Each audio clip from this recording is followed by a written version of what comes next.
جو عام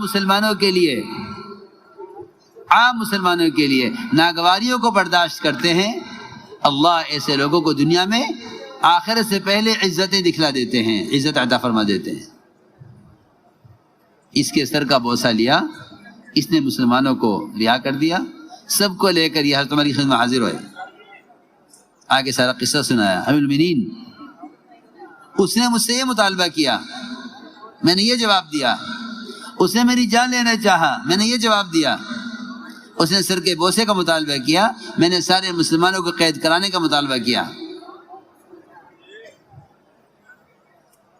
حضرت عمر نے فرمایا کہ ہر مسلمان کے ذمہ واجب ہے کہ وہ ان کے سر کا بوسہ لے۔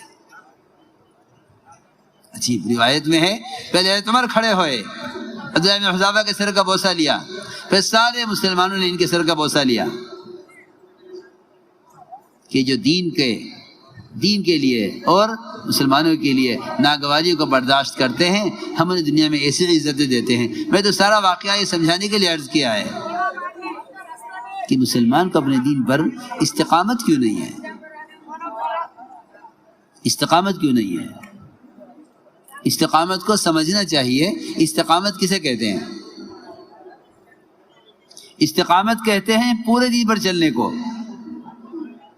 استقامت کہتے ہیں پورے دین پر چلنے کو، کہ پورے دین پر آدمی چل کر دکھلائے، یہ استقامت ہے۔ جزوی دین پر چلنا بہت آسان ہے، میں عرض کرتا ہوں، جزوی دین پر چلنا بہت آسان ہے۔ جہاں دیکھا کہ اس راستے میں رکاوٹ پیش آ رہی ہے تو اس راستے کا حکم چھوڑ دیا۔ میں مولانا صاحب کی ایک بات عرض کرتا ہوں، حضرت فرماتے تھے کہ اس وقت مسلمان کے دین کا حال یہ ہے، ایک آدمی نے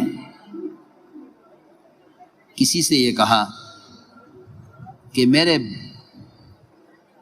جو ہے میری کھال پر، میرے ہاتھ پر کسی چیز کی تصویر بنانے کے لیے کہا یہ بنا دو۔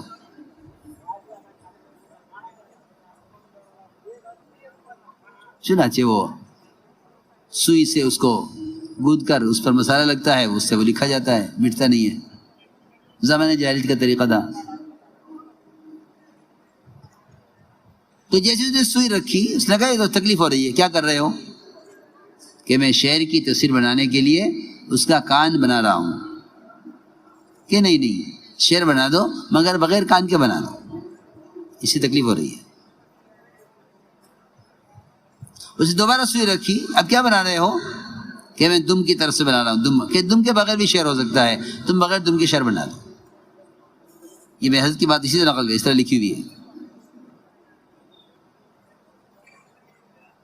فرماتے تھے کہ مسلمان نے اسلام کے چند احکام اپنے لیے وہ چھانٹ لیے ہیں جس سے دنیا کا کوئی نقصان نہ ہو۔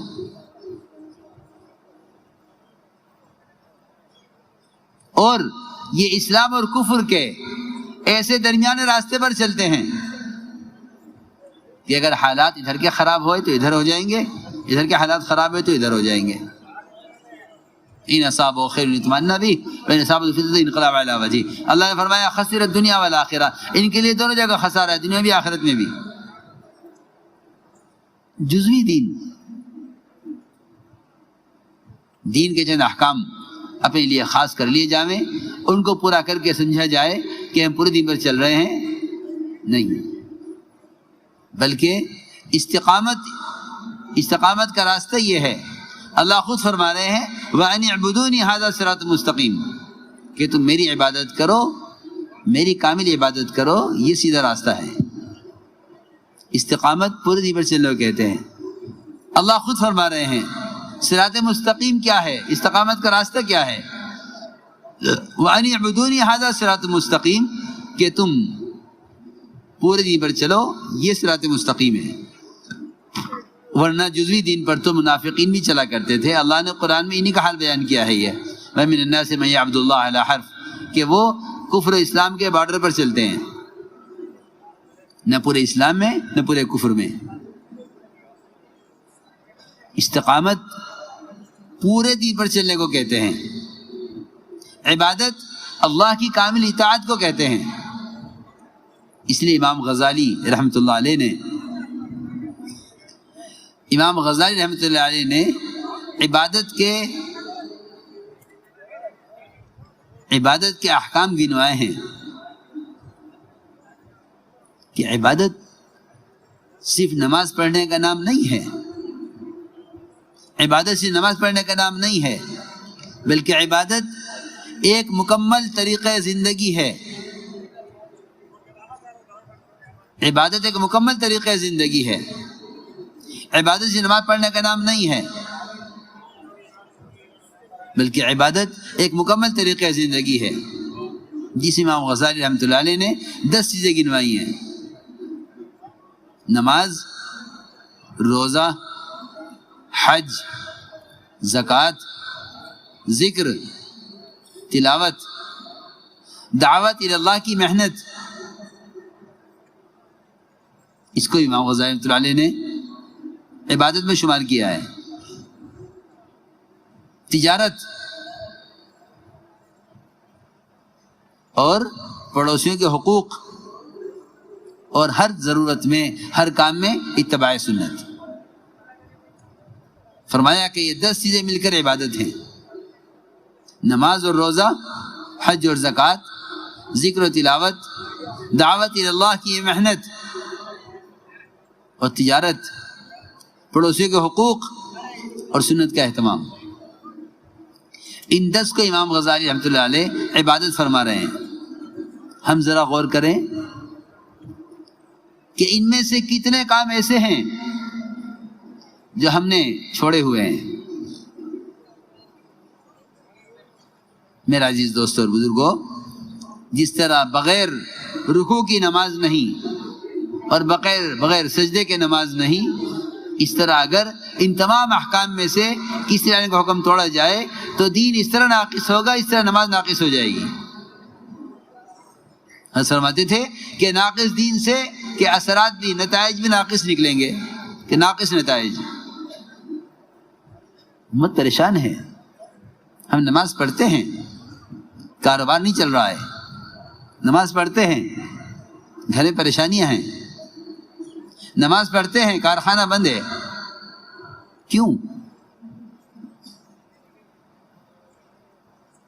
ایک لائن کا فرماتے تھے جس لائن کا حکم توڑا ہے، جب تک اس لائن کا حکم پورا نہیں ہوگا کامیابی نہیں آئے گی. یہ نہیں ہو سکتا کہ حکم توڑا جائے معاملات میں اور عبادات سے حل کرایا جائے، یہ نہیں ہوگا. حکم توڑتا ہے معاملات میں، پریشانی آ رہی ہے، اس پریشانی کا علاج کر رہا ہے عبادات سے، یہ نہیں ہو سکتا. جس لائن کا حکم توڑا ہے اس لائن کا حکم ٹھیک کر لو. اس لیے ہم نے عرض کیا کہ اللہ کے احکام تمام شعبوں میں پھیلے ہوئے ہیں. یہ جزوی دین پر چل کر پریشان ہے، اور ایسا اللہ حفاظت فرمائے، ایسے حالات پیش آ جاتے ہیں کہ دین کو بالکل ہی چھوڑ دیتا ہے یہ کہہ کر کہ میں تو دین پر چلنے کے باوجود پریشان ہوں. ایک پریشانی آتی ہے دین کو چھوڑنے سے، ایک پریشانی آتی ہے جزوی دین سے. اللہ تعالی کی طرف سے کامیابی کا وعدہ کمال دین پر ہے. اللہ کی طرف سے کامیابی کا وعدہ پورے دین پر ہے. اللہ کی طرف سے کامیابی کا وعدہ پورے دین پر ہے. اب امت کے حالات سمجھتے تھے. نماز پڑھ کر نکل رہا تھا مسجد سے، گرفتار کر لیا گیا.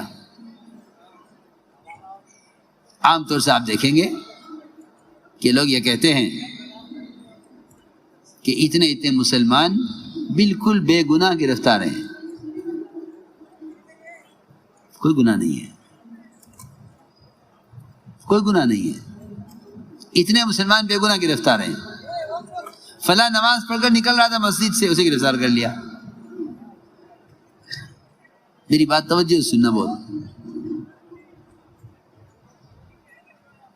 جب مسلمان ہر قسم کے حال کو براہ راست اپنے اعمال سے جوڑے گا تو یہ اپنے آپ کو ظالم کہے گا، دوسرے کو کبھی ظالم نہیں کہے گا۔